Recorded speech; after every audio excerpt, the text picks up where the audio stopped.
দেশে শান্তি আসেনি, সব আগের মতোই রয়েছে। কারণে অকারণে মানুষকে জীবন দিতে হচ্ছে। আমার মতো এখনো অনেক মায়ের বুক খালি হচ্ছে। রংপুরের পীরগঞ্জের বাবনপুর গ্রামের বাড়িতে বসে কথাগুলো বলছিলেন জুলাই অভ্যুত্থানে প্রথম শহীদ আবু সাঈদের মা মনোয়ারা বেগম। কথা বলার ফাঁকে আক্ষেপ ঝরে পড়ে মনোয়ারা বেগমের কণ্ঠে। আবু সাঈদের জীবন দিয়ে কি হলো? সোলটা হামার থাকায় ভালো আছিল। দেশ তো গঠনই হলো না, আগে যেরকম ছিল ঠিক সেরকমই আছে। একথা বলার পর তার দুচোখ বেয়ে অশ্রু গড়িয়ে পড়ছিল।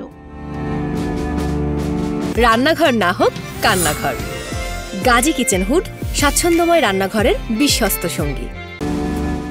গত বছরের 16 জুলাই রংপুরে বৈষম্য বিরোধী ছাত্র আন্দোলনে গুলি চালায় পুলিশ। পিছুনা হটে বুলেটের সামনে হাত প্রসারিত করে বুক চিতিয়ে লোরে প্রাণ দেন বেগম রোকেয়া বিশ্ববিদ্যালয়ের ইংরেজি বিভাগের শিক্ষার্থী আবু সাঈদ। এ ঘটনার ভিডিও সামাজিক মাধ্যমে ছড়িয়ে পড়লে আন্দোলন ভিন্ন মাত্রা পায়।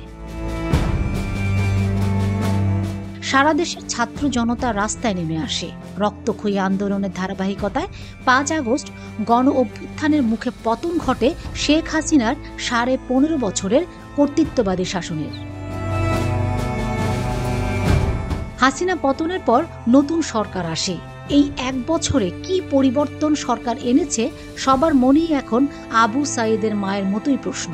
আবু সাঈদের বিষণ্ণ বাবা মকবুল হোসেন তার ছেলের কবরের সামনে যে দীর্ঘশ্বাস ফেলে বলেন, ছেলের হত্যাকারীদের বিচার চেয়েছিলাম, কিন্তু এখন পর্যন্ত মাত্র 4 জন গ্রেফতার হয়েছে, বাকি সবাই বাইরে। সরকারের কাছ থেকে ছেলে হত্যার বিচারের দাবিটুকুও পূরণ হয়নি। তিনি আরও আক্ষেপ করে বলেন, যে বৈষম্য দূর করার জন্য আমার ছেলে জীবন দিয়েছে তা রয়ে গেছে। বিএনপি চায় শুধু নির্বাচন, জামাত এনসিপি চায় বিচার। আমরা চাই এমন সরকার যারা সুশাসন দেবে, বৈষম্য করবে না, দেশ শান্তিতে থাকবে।